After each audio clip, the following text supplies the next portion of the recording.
Bismillahirrahmanirrahim. Assalamualaikum warahmatullahi wabarakatuh. Waalaikumsalam warahmatullahi wabarakatuh. Selamat pagi, Bu. Selamat pagi, Pak. Sehat, Bu? Alhamdulillah Ya. sehat. Alhamdulillah pada kesempatan hari ini kita masih bisa bertemu kembali setelah kemarin kita sempat melakukan supervisi.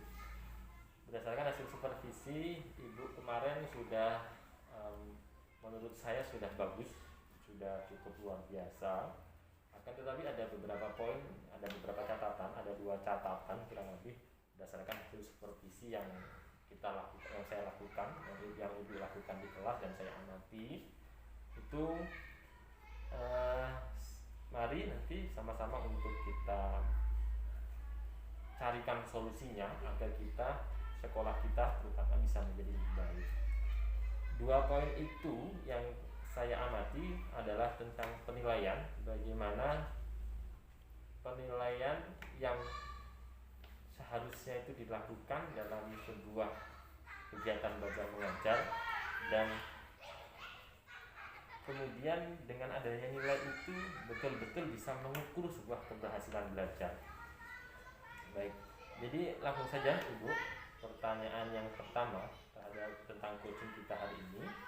Yang pertama adalah bagaimana cara Ibu melakukan penilaian terhadap hasil belajar siswa selama masa pandemi ini? Kira-kira bagaimana selama pandemi ini? Ya, selama pandemi ini untuk penilaian saya mengambil nilai kognitif, kemudian psikomotor, dan sebenarnya juga afektif juga, Pak. Cuman untuk afektif ini masih kesulitan karena tidak tatap muka langsung.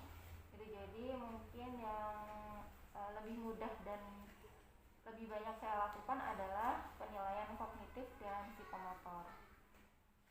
Penilaian kognitif. Jadi untuk penilaian kognitif ini objektivitasnya kira-kira bagaimana ya, Bu? Kalau untuk objektivitas sebenarnya kita juga tidak bisa menyatakan bahwa hasil nilai itu benar-benar objektif 100% karena juga kita tidak ada pengawasan secara langsung seperti di kelas. Jadi kita tidak tahu bagaimana proses anak-anak menjawab soal selama di rumah, apakah mereka buka buku, mereka searching di internet gitu. Tapi dari awal kita sudah memberikan arahan kepada siswa bahwa ketika pengambilan nilai untuk kognitif seperti misalnya kuis, kemudian ulangan harian, kita semaksimal mungkin untuk membuat siswa itu bisa berperilaku jujur gitu, Pak. Jadi tetap kita berikan arahan, berikan petunjuk bagaimana mereka dalam mengerjakan soal. Mungkin itu yang bisa saya lakukan sebagai guru karena memang kita tidak bisa secara langsung memantau siswa dalam mengerjakan soal. Ya, cukup luar biasa penjelasannya, Bu. Harapannya nanti bisa ditingkatkan kembali sehingga dari pengamatan itu masih kurang maksimal karena dari hasil yang dikerjakan siswa yang dikumpulkan masih belum cukup bagus, dan peserta yang mengirim peserta didiknya dari yang mengirim itu jumlahnya juga kurang banyak. Jadi harapannya itu bisa ditingkatkan kembali. Ya, Pak. Insyaallah, Pak. Yang kedua, bagaimana langkah Ibu dalam menentukan dan membuat daftar nilai selama pandemi ini? Untuk menentukan dan membuat daftar nilai, Pak, pertama saya melakukan pemetaan KD dulu. Jadi saya tentukan KD-KD yang akan saya ambil nilai. Kemudian dari KD tersebut saya tentukan indikatornya, kemudian tujuan pembelajarannya. Nah, dari tujuan pembelajaran itu kemudian nanti saya akan menyampaikan materi sesuai tujuan pembelajaran. Jadi ketika membuat soal itu saya tidak keluar dari tujuan pembelajaran yang akan dicapai pada hari itu. Nah, dari setelah pemberian materi itu, jadi setelah penentuan materi, jadi saya membuat kisi-kisi soal terlebih dahulu. Nah, dari kisi-kisi soal itu nanti kita akan menentukan instrumen penilaian yang akan kita gunakan, apakah itu nanti kognitif, psikomotor, afektif. Kita sudah buat rubriknya, Pak, gitu. Jadi lebih memudahkan saya dalam melakukan penilaian. Jadi tetap kita sesuaikan dengan tujuan, kemudian dari instrumen itu kita sudah buat kisi-kisi, kemudian sudah menentukan rubrik penilaian dan untuk penilaiannya itu sendiri gitu. Baik, cukup lengkap sekali penjelasannya. Ini sebenarnya sudah bagus ini kalau harus bisa dikembangkan, tapi dengan pandemi ini harapannya saya berharap bisa disesuaikan dengan kondisi peserta didik agar apa yang telah direncanakan ini juga bisa berjalan bersinergi dengan keadaan yang ada saat ini, gitu ya Bu? Iya Pak. Ya, yang selanjutnya yang ketiga, berdasarkan pengamatan di kelas, bagaimana cara menilai sikap siswa, kemudian keterampilannya, kemudian sikap kognitifnya itu kira-kira bagaimana Bu? Dari kognitif biasanya saya menggunakan tekniknya tes atau non tes juga gitu. Jadi untuk penilaian kognitif ini agar anak-anak lebih tertarik juga tidak monoton hanya dengan menggunakan pilihan ganda, tapi juga dengan soal-soal lain yang soal-soal terbuka. Jadi anak-anak lebih bisa untuk menuangkan pikiran-pikiran mereka. Jadi mereka lebih kreatif lagi. Kemudian di sini saya juga menggunakan Google Form, kemudian Quizzes dan Kahoot. Jadi anak-anak lebih enjoy gitu Pak. Kemudian untuk psikomotor disesuaikan dengan KD-nya juga sesuai dengan tujuan pembelajaran. Jadi biasanya untuk psikomotor mereka melakukan praktek-praktek yang melibatkan kemampuan keterampilan mereka gitu. Sementara untuk sikap mungkin agak sulit kita lakukan karena kita tidak melihat sikap siswa secara langsung, tapi biasanya saya melihat dari kedisiplinan. Jadi sikap disiplin itu bisa saya lihat dari waktu mereka mengumpulkan tugas. Jadi biasanya kalau ada tugas saya berikan rentang waktu. Nah di situ mereka kan bisa terlihat mana yang tepat waktu dan mana yang tidak. Mungkin itu yang bisa saya lihat. Jadi dari efektifnya mungkin dari kedisiplinan mereka dalam mengerjakan tugas, kemudian tanggung jawabnya mereka bisa terlihat dari hasil tugas mereka gitu. Ada juga yang mungkin hanya ala kadarnya gitu, ada juga yang tugasnya lengkap, itu kan menunjukkan tanggung jawab mereka juga. Mungkin dari situ Pak. Ini kembali lagi ya, berarti kalau yang tes tadi gimana tadi Bu, yang tes dengan? Kalau tes kan tadi Ibu sampaikan tes dan non tes. Nah dalam ini juga harus memperhatikan kondisi siswa. Kira-kira bisa nggak dengan teknologi yang baru ini? Kalau dengan teknologi yang baru ini kan sudah tingkat SMP ya Pak. Sebenarnya mereka secara teknologi mereka semuanya sudah punya. Hanya mungkin kendalanya ada beberapa orang tua yang tidak mengizinkan anak untuk memegang handphone. Jadi mungkin kendalanya saat tes itu mereka terlambat mengumpul karena harus menunggu orang tuanya pulang. Karena kita kan ada di lingkungan perusahaan di mana orang tua itu banyak yang bekerja dengan shift gitu. Jadi mereka juga harus menunggu gitu, menunggu orang tua. Dan biasanya kalau tes kita juga menggunakan Google Form dengan Kahoot, itu bisa dilaksanakan kapan saja gitu. Jadi tidak harus dalam waktu misalnya pagi gitu, tidak harus seperti itu. Jadi bisa sore, bisa malam. Jadi memang saya menggunakan aplikasi yang seperti itu agar memudahkan anak bisa mengerjakan soal di mana saja dan kapan saja gitu Pak. Berarti tingkat pengumpulannya juga lebih tinggi nih ya nilainya ya Bu. Ya, sikap harapannya seperti itu. Ya. Kemudian yang sikap ini Bu. Nah, tadi kan dari kedisiplinan. Nah kita kan tahu bahwasanya K13 itu tidak hanya kedisiplinan, tapi mungkin ini juga menyesuaikan dengan kondisi pandemi tadi ya Bu. Iya Pak. Nah kemudian dengan sikap spiritual kira-kira bagaimana Ibu menilainya? Atau selama pandemi ini melalui video call atau mungkin dengan memiliki Google Form mengisi isian seperti itu atau gimana Ibu kalau sikapnya? Kan tidak hanya kedisiplinan. Iya, memang tidak hanya kedisiplinan dan tanggung jawab. Untuk sikap spiritual sendiri Pak, di sini kan kita juga koordinasi dengan guru-guru yang lain, dengan mata pelajaran yang lain gitu. Jadi untuk misalnya spiritual saya mengaitkan dengan pembelajarannya, misalnya untuk materi tertentu saya kaitkan dengan kehidupan ukhrawinya Pak. Jadi saya lebih kepada mengaitkan pelajarannya terlebih dahulu, kemudian kalau untuk sikap anak yang bisa muncul dari kegiatan pembelajaran ini ya bisa dilihat dari mungkin rasa syukur mereka, bagaimana mereka bisa mengambil bisa memahami kehidupan ukhrawi dari mata pelajaran yang saya ajarkan itu. Ya, terima kasih Bu. Itu harapannya nanti bisa diaplikasikan dengan lebih baik dan maksimal lagi ya Bu. Ya, Pak, Karena sekali lagi saya ingatkan bahwasanya ketika kemarin itu kita laksanakan supervisi, itu ada sedikit hal yang dalam penilaian itu menurut saya kok tidak sesuai dengan yang ada di dalam RPP dan tidak sesuai dalam pelaksanaan di kelas.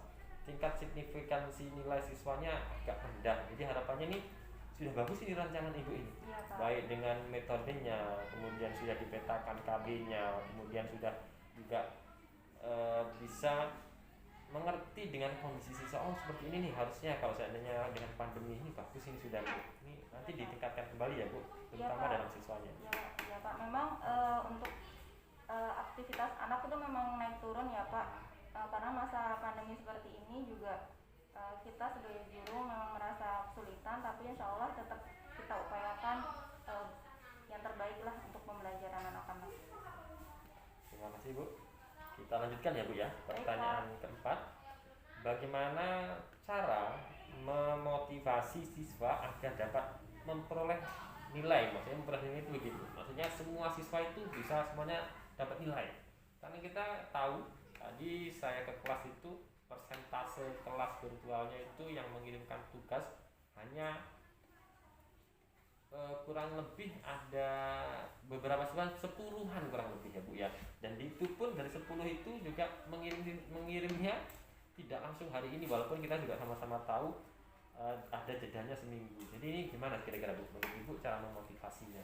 Ya memang untuk siswa ketika saya memberikan penugasan, memang mereka tidak langsung mengirim pada hari itu karena memang kita waktunya kan 1 pekan 1 kali gitu. Jadi tetap saya berikan waktu kelonggaran karena mereka juga mungkin banyak tugas dari pelajaran yang lain. Jadi saya beri waktu kelonggaran sampai pekan berikutnya gitu. Nah untuk memotivasi ini ya saya terus mengusahakan ya Pak, saya lihat dari pekan ke pekan siswa-siswa mana saja yang mereka dalam pengumpulan mungkin terlambat, kemudian dari hasilnya juga kurang maksimal gitu. Saya petakan, kemudian saya berikan motivasi secara langsung. Saya tanyakan apa sih yang menjadi penyebab mereka itu kesulitan gitu. Jadi dari situ saya bisa memberikan solusi kepada mereka gitu, karena setiap siswa permasalahannya pasti berbeda-beda gitu Pak. Mencari sebab lah ya. Iya Pak, saya cari sebab dulu yang menyebabkan motivasi siswa itu turun gitu. Kemudian dari situ saya berikan solusi untuk mereka. Jadi sambil, karena mereka kan udah tingkat remaja ya Pak gitu, jadi sambil ada pendekatan secara personal kepada anak-anak gitu. Baik, dalam mencari sebab ini, terutama dalam memotivasi, saran saya Ibu harus juga menjadwalkan kepada peserta didik untuk bagaimana bisa lebih peduli, terasa emosional ikatannya kemudian terjalin. Setidaknya ada sebuah jadwal hari ini siapa untuk di video call atau di telepon. Kalau seandainya memang tidak bisa di video call, maka setidaknya di telepon melalui orang tuanya, melalui siswanya, agar kedekatan emosional terjalin, kemudian tumbuh sebuah motivasi. Siswa itu merasa dipedulikan oleh gurunya, kemudian ketika merasa dipedulikan, si siswa secara otomatis ya kemungkinan besar dari yang sudah banyak dilakukan oleh guru-guru yang lain itu mampu meningkatkan belajarnya siswa dan mampu meningkatkan nilai siswa, nilai belajar. Jadi motivasi guru itu penting ya Bu ya. Jadi mohon ditingkatkan kembali ya Bu. Yang kelima, bagaimana dengan siswa yang tidak mencapai KKM? Kira-kira bagaimana Bu dalam pandemi ini? Walaupun kita tahu dalam pandemi ini kan memang Menteri Pendidikan tidak mengharuskan dengan nilai, tapi bagaimana kira-kira dengan nilai yang tidak sesuai dengan KKM? Iya, memang banyak nih siswa yang tidak mencapai KKM karena memang kita dalam penyampaian materi mungkin dirasa kurang maksimal karena mungkin beberapa materi butuh penjelasan secara langsung gitu Pak. Jadi untuk siswa ini saya melihat dari hasil belajarnya itu, saya cari dulu kelemahan mereka di mana, kesulitan mereka pada KD apa dan materi yang mana gitu. Jadi nanti setelah penilaian, kemudian setelah saya nilai, setelah saya mendapatkan hasil belajar, saya akan membuat mengajarkan kembali materi-materi yang belum mereka pahami gitu. Jadi kegiatan remedialnya tidak langsung mengerjakan kembali soal lagi gitu, tapi lebih kepada pemahaman materi lagi gitu Pak, dengan mungkin metode yang berbeda dari yang awal gitu, karena mungkin pembelajaran yang sebelumnya mereka kurang bisa memahami materi sehingga nilainya rendah, sehingga ketika ada siswa yang tidak mencapai KKM maka saya harus melakukan remedial kembali dengan cara menyampaikan materi-materi yang belum mereka pahami dengan cara yang berbeda gitu, sehingga harapannya mereka bisa lebih mudah memahami gitu Pak. Baik, jadi itu ya Bu, agar siswa itu mengatasi siswa yang tidak mencapai KKM, walaupun bagaimanapun ya tetap diusahakan pengetahuannya itu terisi. Kemudian tadi mencari kelemahan siswa ya Bu ya? Iya Pak. Oke, mencari kelemahan siswa itu selama pandemi ini gimana Bu dengan tugasnya, kira-kira belum dikumpulkan gitu?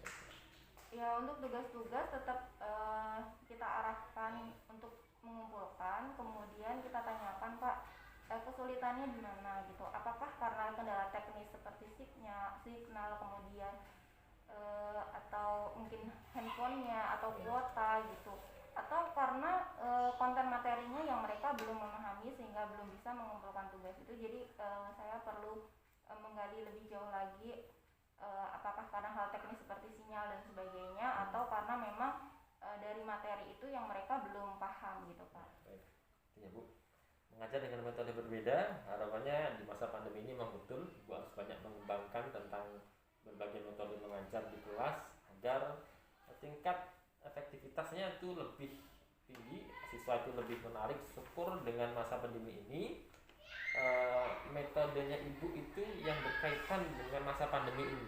Maksudnya ya mungkin harus meningkatkan sebuah media pembelajaran yang lebih efektif lagi melalui IT seperti itu. Nanti Ya, bisa Pak. digali lagi ya Bu ya. Iya Pak, ya, Pak. Yang terakhir nih Bu, masih semangat Bu? Iya Pak, insya Allah Pak. Yang keenam ini, apa yang Ibu lakukan terhadap hasil penilaian? Kira-kira apa Bu dari hasil penilaian sudah lakukan?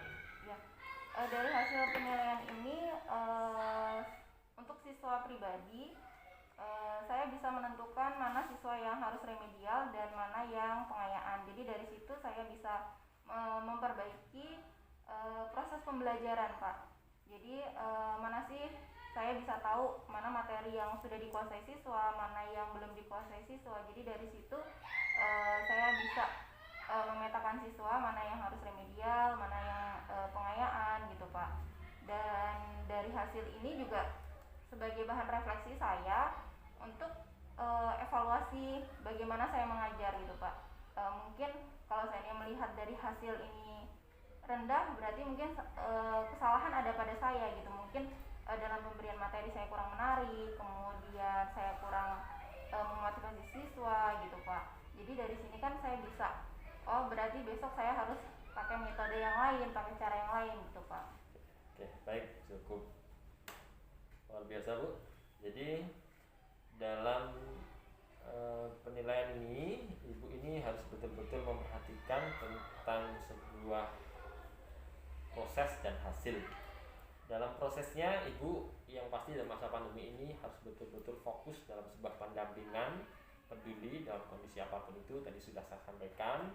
Kemudian dengan peduli ini maka akan tadi saya katakan emosionalnya terjalin. Kemudian selanjutnya sebagai bahan refleksi ini harus betul-betul dilaksanakan, bukan hanya sekedar kemudian sebagai bahan refleksi.